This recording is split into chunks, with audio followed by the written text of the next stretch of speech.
Continuando o nosso estudo sobre as biomoléculas, agora a gente vai discutir um pouco sobre os lipídios, que formam reservas nutrientes e compõem a estrutura das membranas. Esses compostos de carbono são extraídos das células e tecidos por solventes orgânicos não polares, como o éter, cloroformo e benzeno.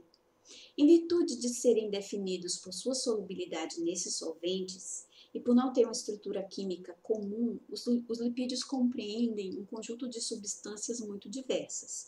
Por exemplo, as vitaminas A, D, E e K são lipídicas e elas têm atividades fisiológicas como, por exemplo, serem coenzimas. Os hormônios derivados do colesterol são também lipídios, têm origem lipídica e têm função informacional. Hormônios esteroides como a adrenal, os hormônios das adrenais, o cortisol, os hormônios dos ovários, estradiol, os hormônios dos testículos, como a testosterona, todos esses são substâncias lipídicas. Além disso, tem os lipídios de reserva, que têm como papel armazenar energia para que a célula possa dispor dessa energia armazenada na forma de gordura para realizar trabalho, para produzir ATP.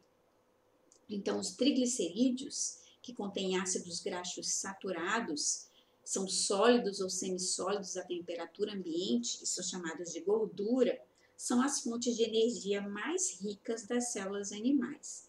Nas plantas, a maioria dos triglicerídeos são líquidos em temperatura ambiente e são também conhecidos como óleo. Então, aqui a gente tem o exemplo dos depósitos de triglicerídeos de reserva no tecido abaixo da epiderme. Então, a gente tem aqui no tecido adiposo as reservas energéticas aqui armazenadas na forma de gotículas de gorduras, nessas camadas aqui onde as células contêm grandes quantidades de gordura nas formas de triacilgliceróis. Por que triacilgliceróis ou triglicerídeos? Porque essas gorduras neutras são chamadas de triglicerídeos? Porque elas são formadas de glicerol, que é esse álcool aqui que tem hidroxilas. Esse álcool aqui, ele é oxidado. Aqui a gente tem a saída de moléculas de água e a formação dos triglicerídeos pela ligação de ácidos graxos, 3 ácidos graxos de cadeias hidrocarbonadas longas, à molécula de glicerol formando os triglicerídeos, esses lipídios de reserva. E onde está a energia armazenada nesses triglicerídeos? Armazenadas nas cadeias hidrocarbonadas dos ácidos graxos. Então, os triglicerídeos, eles são essas reservas energéticas, mas só isso, é só para isso, é só essa função dos triglicerídeos? Será que os triglicerídeos têm outra função? Ao longo da evolução, sim, os triglicerídeos têm uma outra função. Há animais, por exemplo, que habitam ambientes frios e têm esses triglicerídeos como uma capa protetora a alterações térmicas, como em baixas temperaturas. Esse depósito de gordura na forma de triglicerídeos funciona como uma camada que impede, reduz a perda de calor. Além disso, esses animais muitas vezes são animais que hibernam. E hibernam porque durante o alto inverno, onde as temperaturas são extremamente baixas, a disponibilidade de alimento é muito escassa. Então, essas reservas energéticas, além de funcionarem como uma capa protetora às baixas temperaturas, elas ainda mantêm o metabolismo basal, ainda disponibilizam a energia suficiente para manter as células vivas, as células desses animais, desses organismos vivos. Uma outra função dos triglicerídeos, em determinadas regiões do nosso corpo, o depósito de gordura serve como uma capa protetora a impactos que determinados órgãos possam sofrer. Então, esses triglicerídeos evolutivamente têm mais do que a função de reserva energética. E os lipídios de membrana? As membranas são formadas por lipídios estruturais. Esses lipídios estruturais estão aqui exemplificados pelos fosfolipídios. Aqui a gente tem a membrana esquemática didática e aqui a gente tem a membrana microscopia eletrônica de transmissão. Eu acho que vocês lembram de quando eu falei que a membrana ela é uma bicamada fosfolipídica, e aqui a gente consegue visualizar isso em microscopia. Olha aqui a espessura dessa membrana, 10 nanômetros. Só é visível ao microscópio eletrônico, porque no microscópio óptico o limite de resolução não passa dos 100 nanômetros. Então, dos 200 a 100 nanômetros, dependendo da resolução do microscópio. Então, a gente não tem como resolver a membrana ao microscópio óptico. Então, no microscópio eletrônico é possível ver a unidade de membrana. E essa unidade de membrana é formada por uma bicamada lipídica. E aqui a gente vê fosfolipídios na monocamada voltada para o meio extracelular e o fosfolipídio da monocamada voltada para o meio intracelular. O que é possível observar? Em vermelho, a gente tem as cabeças hidrofílicas, que a gente chama de cabeças polares. São cabeças polares por quê? Porque apresentam grupos polares, grupamento fosfato, glicerol, aquele álcool que também é polar. Então, todos esses aqui promovem interações, pontes de hidrogênio com a água. No entanto, as caudas hidrofóbicas, aqui a gente tem duas caudas formadas pelos dois ácidos graxos. Lembra que o triglicerídeo, o glicerol, tem 3 carbonos, que os 3 carbonos do glicerol, que fazem ligação com 3 ácidos graxos nos lipídios de reserva. Já nos lipídios de membrana, o glicerol, esses 3 carbonos, 2 irão fazer interação com ácidos graxos e um carbono, a sua ligação, o éster, vai ser com grupamento fosfato. Então, nos fosfolipídios, o nome fosfolipídio é porque ou o carbono 1 ou carbono 3, ou 1 ou 3, vai ter na ligação éster aqui, uma ligação fósforo-éster, com o grupamento fosfato. Então, aqui a gente tem o fosfolipídio, eles se agregam formando essa membrana. Por que os fosfolipídios tendem a se agregar em bicamada? Porque na presença de água, as regiões hidrofóbicas tendem a se organizar porções apolares com porções apolares. Essa agregação ela é espontânea, então a membrana se organiza em bicamada de uma forma espontânea.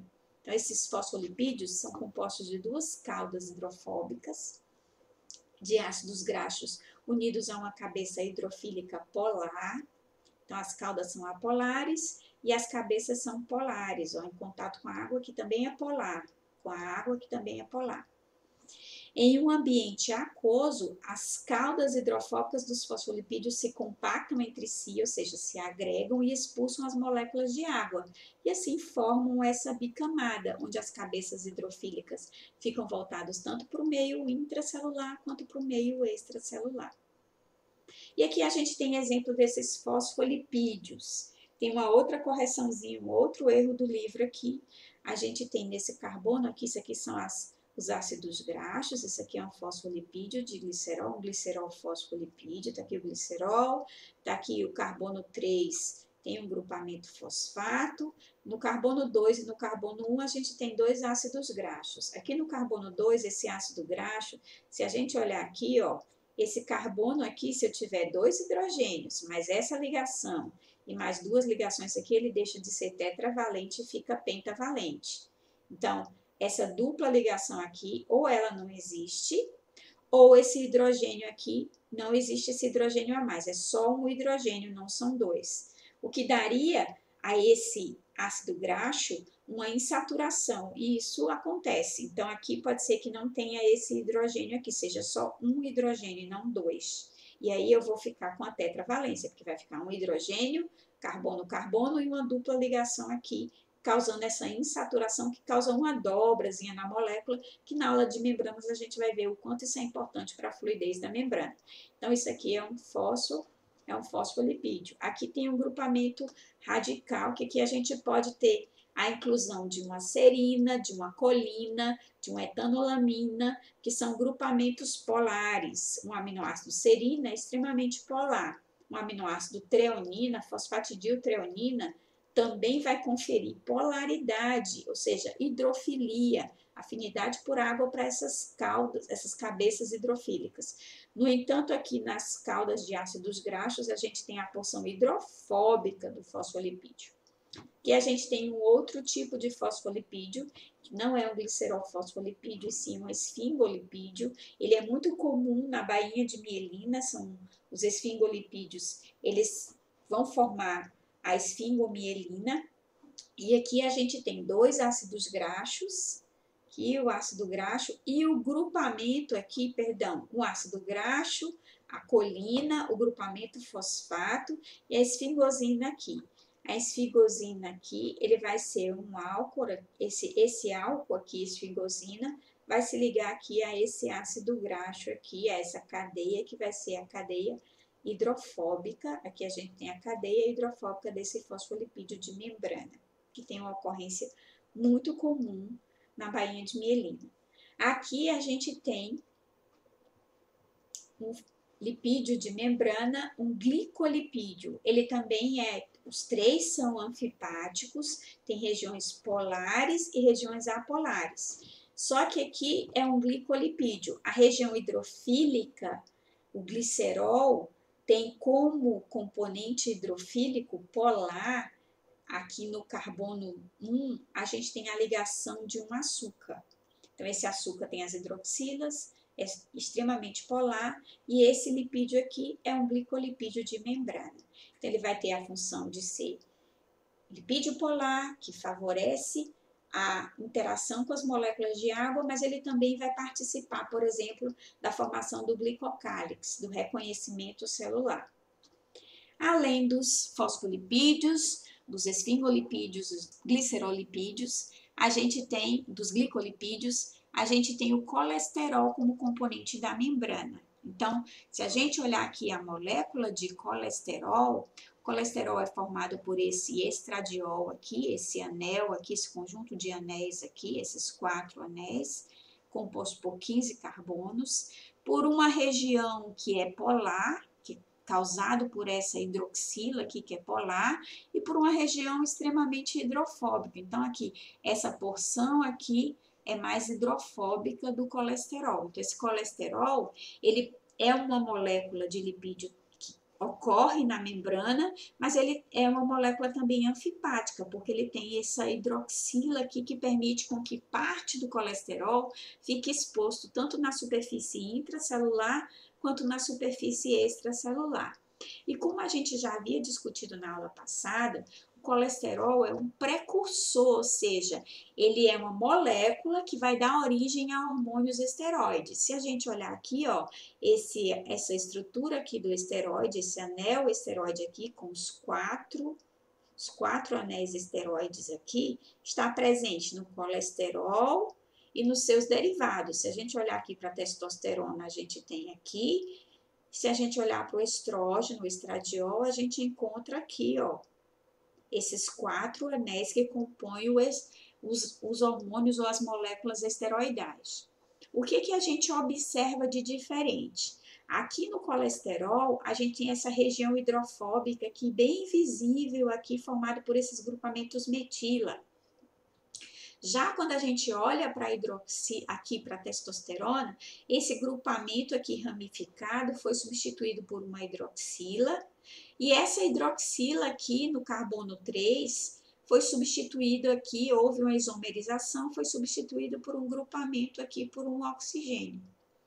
Se a gente olhar para o estrogênio, a gente vai ver que ele é bem parecido aqui com a testosterona, a diferença é que essa hidroxila aqui, ela permanece aqui, só que a gente tem a remoção do grupamento metila, que isso faz com que ocorra um rearranjo aqui das ligações para complementação da valência desses carbonos aqui. Então, o estrogênio e a testosterona, essas pequenas modificações nessa região e nessa região vão gerar moléculas hormonais que vão ser reconhecidas por receptores diferentes. Então, o estrogênio vai ser reconhecido por um tipo de receptor de hormônio esteroide e a testosterona por outro tipo de receptor de hormônios esteroides, que vai causar respostas celulares diferentes. Então, são moléculas derivadas do colesterol que têm uma estrutura química semelhante, mas não igual. Essas pequenas variações na estrutura dessas moléculas repercute numa alteração enorme na resposta dessas células a esses hormônios. Então, a gente tem receptores para estrogênio e a gente tem receptores para testosterona. Então, em indivíduos do sexo masculino, a probabilidade de ter uma maior proporção de produção de testosterona e de receptores de testosterona para essa sinalização celular. Em indivíduos do sexo feminino, a proporção de produção de estrogênio é maior e, consequentemente, de receptores para a sinalização de estrógeno também é maior em indivíduos do sexo feminino. Então, nós vamos produzir testosterona também? Vamos, só que a testosterona vai ser em menor quantidade, vai ser reconhecida por menor número de receptores e a resposta celular é outra, porque a proporção desses hormônios é que gera a resposta da regulação gênica e a resposta da sinalização celular que esses hormônios provocam. Se a gente olhar aqui para a membrana, só para mostrar onde está o colesterol na membrana, né? Que a gente viu onde estavam os fosfolipídios, aí dá a impressão que a membrana é formada só por fosfolipídios. Mas aí agora a gente vai olhar para a membrana e vai ver os fosfolipídios, vai ver o colesterol e ainda vamos ver as proteínas nessa membrana. Então aqui a gente tem a membrana e a gente tem a bicamada fosfolipídica com proteínas transmembrana. Proteínas essas que umas são proteínas em forma de hélice, mas que tem uma região intracelular e também uma região extracelular. Essa região extracelular, ela geralmente é glicosilada, tem resíduos de açúcar nas glicoproteínas.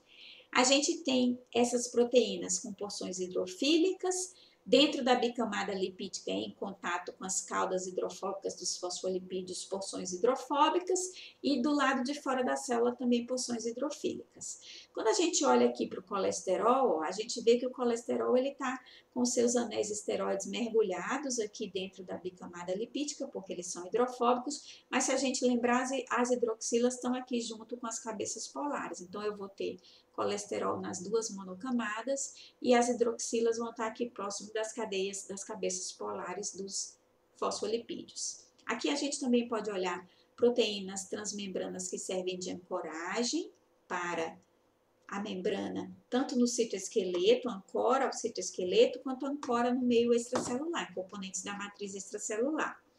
A gente tem aqui aquelas proteínas canais, ó, proteínas que servem para permeabilizar, por exemplo, íons, deixar passar íons que são insolúveis na bicamada lipídica. Tudo que for polar não passa na bicamada lipídica. Por quê? Porque as caudas hidrofóbicas não permitem o trânsito dessas moléculas.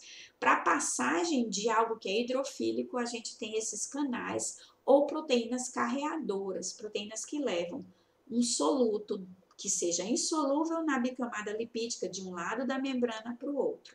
Isso é de forma seletiva, ou seja, leva de fora para a célula para o citoplasma ou leva do citoplasma para o meio extracelular. E essas proteínas canais, essas proteínas carreadoras, a gente vai ver na membrana que são específicas. E aqui em verde a gente tem os glicolipídios, ó, que são lipídios de membrana, que são glicosilados, ó, resíduos de açúcares aqui. Falando em açúcares, a gente vai terminar nossa aula falando do último polímero. Polissacarídeos são formados por monômeros, os monossacarídeos. Então, os monossacarídeos compõem polímeros, os polissacarídeos ou carboidratos complexos. Os monossacarídeos são carboidratos simples. Os polissacarídeos são carboidratos complexos.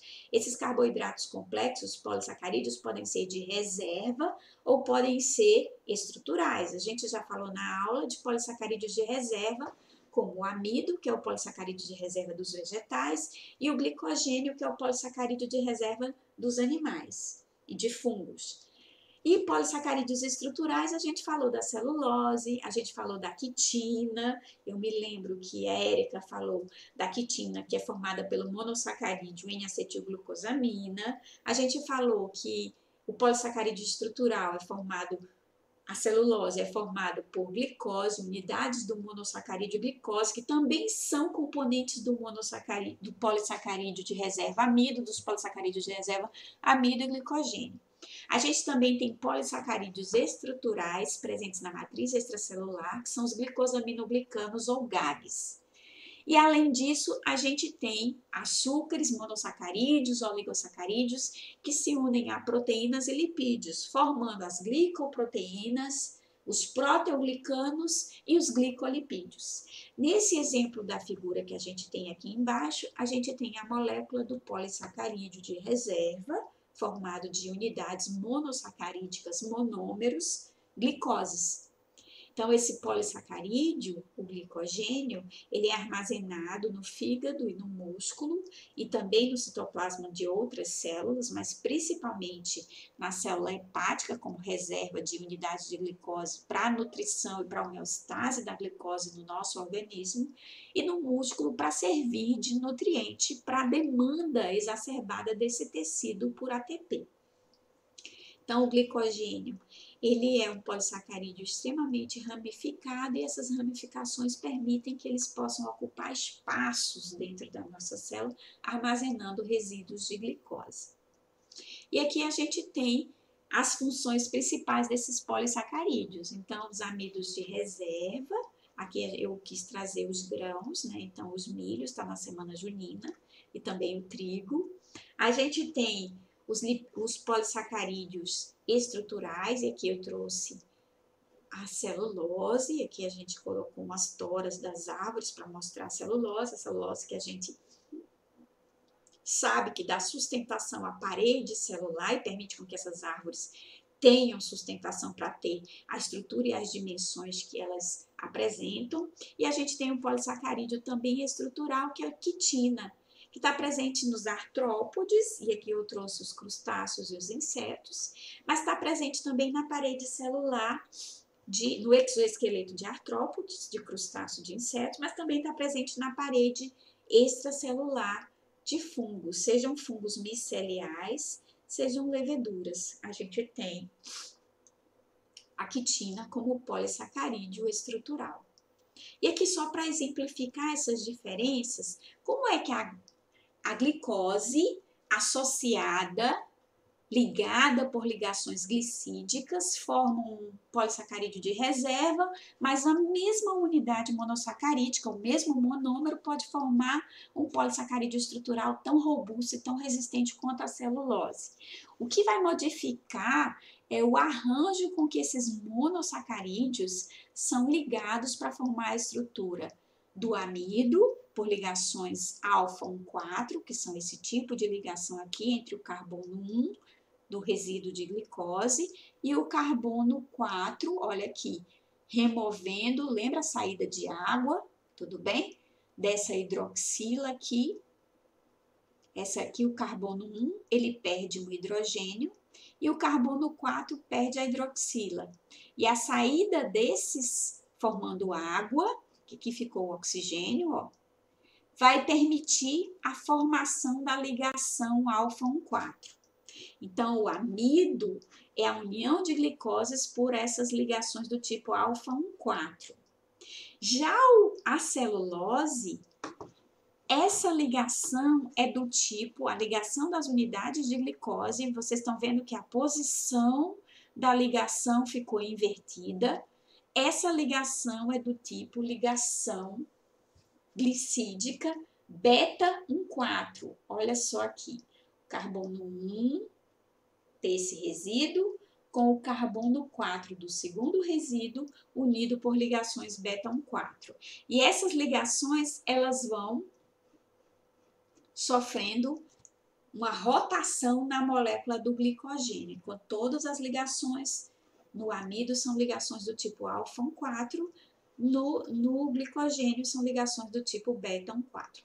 Perdão, na celulose são ligações do tipo beta-1,4. No glicogênio, as unidades de glicose são unidas por ligações alfa-1,4 e alfa-1,6. E são essas diferenças de ligações alfa-1,4 e alfa-1,6 que vão conferir a estrutura do glicogênio aquele arranjo ramificado e a diferença entre ele e o amido. E para finalizar, a gente volta para a membrana, onde a gente vai na próxima aula trabalhar membranas. E lembrando que nas membranas a gente tem quase todos os componentes, quase todas as biomoléculas ocorrem nas membranas. Qual é a biomolécula que não está presente na membrana diretamente? Mas indiretamente, essa molécula interfere no comportamento da membrana. Então, aqui a gente tem proteínas, glicoproteínas, a gente tem lipídios, glicolipídios e fosfolipídios e colesterol. A gente tem os resíduos de açúcar que compõem os glicolipídios e as glicoproteínas, formando o glicocálice, que é uma estrutura, essa glicosilação na superfície externa da célula serve para o reconhecimento celular. Porém, a gente não tem aqui o polímero ácido nucleico, mas as proteínas que estão presentes aqui, elas são derivadas da tradução, da transcrição e da tradução do DNA, da informação contida nesses ácidos nucleicos. E todos os lipídios são colocados aqui com a ação de enzimas, são sintetizados e adicionados na membrana pela ação de enzimas que são codificadas no genoma. Então, indiretamente, os ácidos nucleicos contribuem para a estrutura e funcionamento da membrana. E são os receptores na membrana que regulam a expressão gênica. Então, a inter-relação membrana-material genético é muito estreita. Então, eu gostaria de, com vocês, trabalhar na revisão e a gente se preparar para compreender essas estruturas moleculares para melhor compreensão da célula. Espero que as aulas estejam contribuindo para esse processo. Amanhã nós tiraremos dúvidas. Até lá e tenham uma excelente semana.